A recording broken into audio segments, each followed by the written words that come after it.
সুপ্রিয় দর্শক, আসসালামু আলাইকুম। কেমন আছেন আপনারা? নিশ্চয়ই ভালো আছেন। আজকের ভিডিওতে আপনাদের সবাইকে স্বাগত জানাচ্ছি।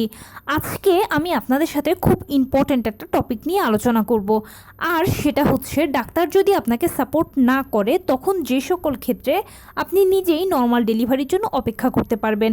চলুন জেনে নেওয়া যাক সেই ক্ষেত্রগুলো কি কি। বাই দ্য ওয়ে, মূল ভিডিওতে যাওয়ার আগে একটা কথা বলি, আমি আমার চ্যানেলে pregnancy related, specially normal delivery related অনেক ইম্পর্ট্যান্ট তথ্য ভিডিও আকারে শেয়ার করে থাকি। এই তথ্যগুলো আমার পার্সোনাল এক্সপেরিয়েন্স ও আমার ডক্টরের সাজেশন থেকে নেওয়া।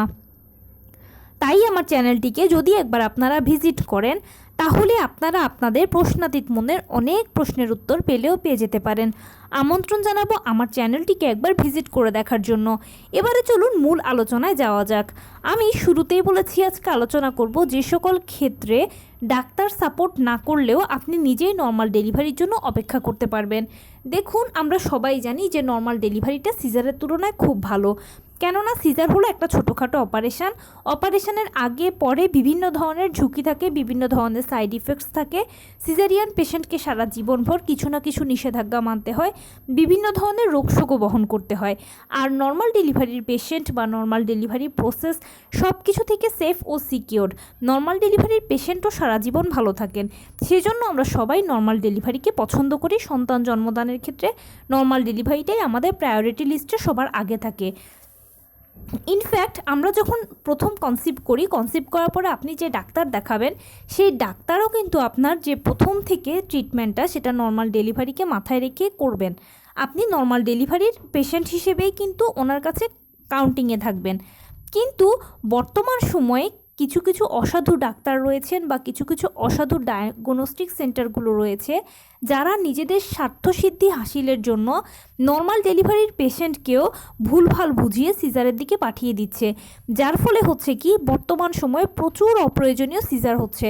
অথচ যেখানে 90% ডেলিভারি নর্মালে হয়, আর ইনকেস কোনো একটা সমস্যা যদি হয়ে থাকে তাহলে হয়তো সেখানে 10% ডেলিভারিটা সিজারে হয়। এছাড়া আমরা যদি একটু পেছনের দিকে তাকাই তাহলে আমাদের মা, নানি, দাদি এনাদের সময় দেখব যে সবই নর্মাল ডেলিভারি। সিজার তো তখন প্রায় ছিলই না। কিন্তু বর্তমান সময়ে এই হারটা কমে গিয়ে উল্টো হয়ে গেছে। এখন সিজার হয়ে গেছে বেশি, নর্মাল ডেলিভারি হয়ে গেছে কম। এটার কারণ কিন্তু অনেকটাই হচ্ছে যে আমাদের নিজেদের অজানা কিছু ভুল, প্লাস অসাধু ডাক্তাররা আমাদেরকে যেদিকে ধাবিত করছে আমরা সেদিকে ধাবিত হচ্ছি। কেননা ডেলিভারির ক্ষেত্রে আমরা সবসময় ডাক্তারদেরকে বিশ্বাস করি। কিন্তু যদি আপনি একটু চোখ কান খোলা রাখেন এবং কিছু কিছু বিষয় যদি আপনি জেনে থাকেন তাহলে ইনশাল্লাহ আপনি নিজে কনফার্ম হবেন আপনার ডেলিভারি কি নর্মালে হবে নাকি সিজারে হবে।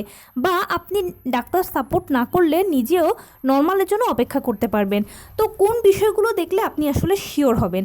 তার মধ্যে খুব বেশি নয়, 5টি বিষয় রয়েছে যে জিনিসগুলো ঠিকঠাক যদি থাকে তখন সেক্ষেত্রে কিন্তু আপনি শিওর হবেন আপনার ডেলিভারিটা নর্মালে হবে, আর আপনি নিজেই নিজের সাহসে অপেক্ষা করতে পারবেন।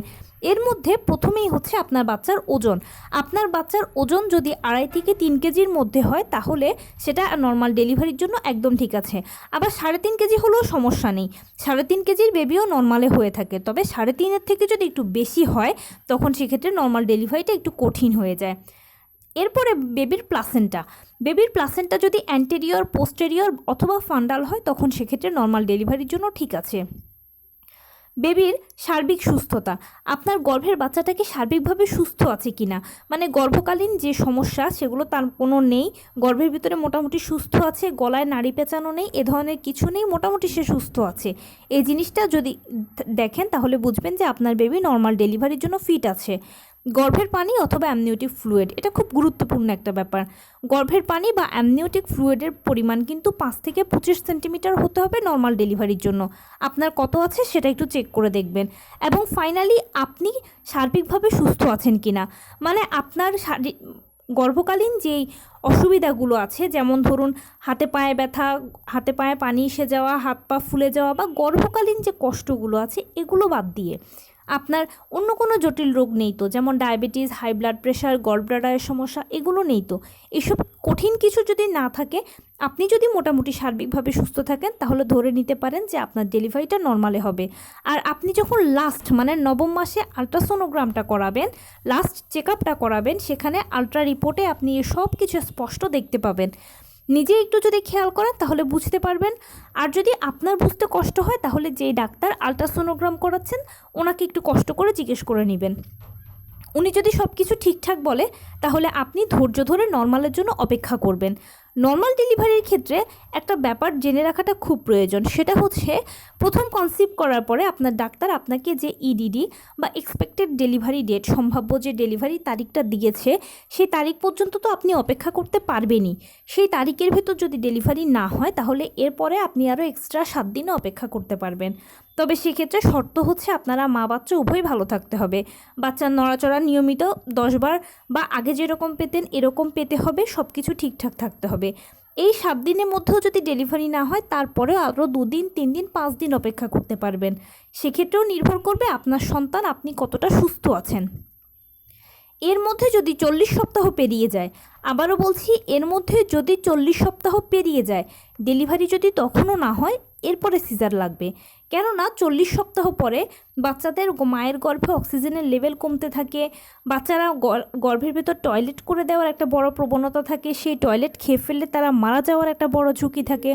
মানে 40 সপ্তাহের পরে বাচ্চার একটা মৃত্যু ঝুঁকি থাকে। সেই জন্য অপেক্ষাটা 40 সপ্তাহ পর্যন্ত করতে পারবেন এবং এটা এভাবে 3 ধাপেই কিন্তু আপনি অপেক্ষা করতে পারবেন। এখন বেশিরভাগ ক্ষেত্রে ডাক্তাররা আপনাকে এভাবে টাইমগুলো আস্তে আস্তে বাড়িয়ে দেবে, যে প্রথম ডেট শেষ হলে একটা তারপর তারিখ দেবে, তারপরে আরেকটা তারিখ দেবে। এভাবেই কিন্তু নর্মাল ডেলিভারির নিয়ম এরকম, এভাবেই কিন্তু পেশেন্ট সামনের দিকে আগায়, ডেলিভারির দিকে আগায়। কিন্তু অনেক ডাক্তার আছে করেন কি, যে সম্ভাব্য যে তারিখটা রয়েছে সেই তারিখটার পরে বলে যে সিজার করতে হবে, আর অপেক্ষা লাগবে না। সেক্ষেত্রে আপনি যেটা করতে পারেন যে ওই যে প্রথমে আমি বললাম যে জিনিসগুলো, এগুলো যদি সব ঠিকঠাক থাকে তাহলে আপনি ধরে নিতে পারেন আপনার ডেলিভারিটা নর্মালে হবে। আর এরপরে আপনি যে কাজটা করবেন, আপনার ডাক্তার যদি সাপোর্ট না করে, আপনার আশেপাশে যেই হসপিটালগুলো বা যে নার্সিংহোমগুলোতে নর্মাল ডেলিভারি করানো হয় সেই নর্মাল ডেলিভারি ডাক্তারের সাথে গিয়ে একবার আলোচনা করে নেবেন, আপনার আলট্রা রিপোর্টটা দেখাবেন। ডাক্তার যদি আপনাকে সাপোর্ট করেন, মানে নর্মাল ডেলিভারি ডাক্তার যদি আপনাকে সাপোর্ট করেন তাহলে তো অবশ্যই আপনি অপেক্ষা করবেন, আর তো আপনার কোনো চিন্তা নেই। সময় মতো দেখবেন আপনার পেইন এসে যাবে। আর নর্মাল ডেলিভারির ক্ষেত্রে বেশিরভাগ একটা ব্যাপার হয় কি, যেই তারিখটা ডাক্তার আপনাকে দেয় বেশিরভাগ সময় সেই তারিখের বহু আগেই কিন্তু ডেলিভারি হয়ে যায়, আবার অনেক সময় পরেও ডেলিভারিটা হতে পারে। সেজন্য ডাক্তারের সাথে আলোচনা করে নেবেন। কিন্তু ওই ডাক্তার, মানে নর্মাল ডেলিভারির ডাক্তারও যদি আপনাকে বলেন যে না সিজার করা লাগবে, তখন জিজ্ঞেস করে নেবেন কেন সিজার প্রয়োজন আপনার। যদি ব্যাপারটা ইমার্জেন্সি হয় তাহলে তো আপনি নিজেই বুঝতে পারবেন সিজার করাতে হবে, মন খারাপের কিছু নেই। তবে একটা কথা কি, ডেলিভারিটা হচ্ছে একটু সেন্সিটিভ ইস্যু। এখানে মা ও বাচ্চা উভয়ের জীবন জড়িত। মা ও বাচ্চা একে অন্যের সাথে পরিপূরক। সামান্য 19 থেকে 20 হলে দুজনের জীবন বা দুজনের মধ্যে যে কোনো একজনের জীবন ঝুঁকিতে পড়তে পারে। সেই জন্য কন্টিনিউ ডাক্তারের সাথে যোগাযোগ রাখাটাই হচ্ছে সবথেকে বেশি ইম্পর্ট্যান্ট।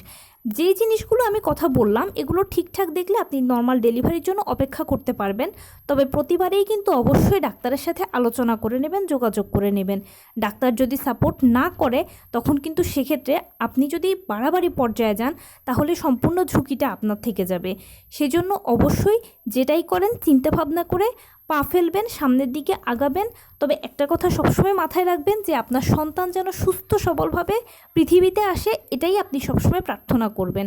সেটা নর্মালে হলো না সিজারে হলো সেটা বড় কথা নয়। আর ডেলিভারির ক্ষেত্রে ডাক্তারের সিদ্ধান্তটাই কিন্তু বেস্ট সিদ্ধান্ত। অবশ্যই ডাক্তারের সাথে নিজের ভালো মন্দ, নিজের মতামতটাও শেয়ার করে তারপরে কোনো একটা সিদ্ধান্তে আসবেন। তো এই ছিল আজকের ভিডিও। কেমন লাগলো বলুন। যদি ভালো লেগে থাকে ও হেল্পফুল হয়ে থাকে তাহলে প্লিজ লাইক, কমেন্ট, শেয়ার করতে একদম ভুলবেন না। আর সেই সাথে আমার চ্যানেলটিকে সাবস্ক্রাইব করার বিনীত অনুরোধ রইল। পাশে থাকা বেল আইকনটি ক্লিক করে দেবেন যেন আমি ভিডিও আপলোড করার সাথে সাথে আপনারা নোটিফিকেশান পেয়ে যান। যদি কোনো প্রশ্ন থাকে কমেন্টসে জানাবেন, আমি রিপ্লাই দেব। প্লাস যদি কোনো পরামর্শ থাকে যে কোন বিষয়ের উপরে ভিডিও বানালে আপনারা উপকৃত হবেন সেটাও জানাবেন। আমি আপনাদের পছন্দের সর্বোচ্চ প্রায়োরিটি দেব।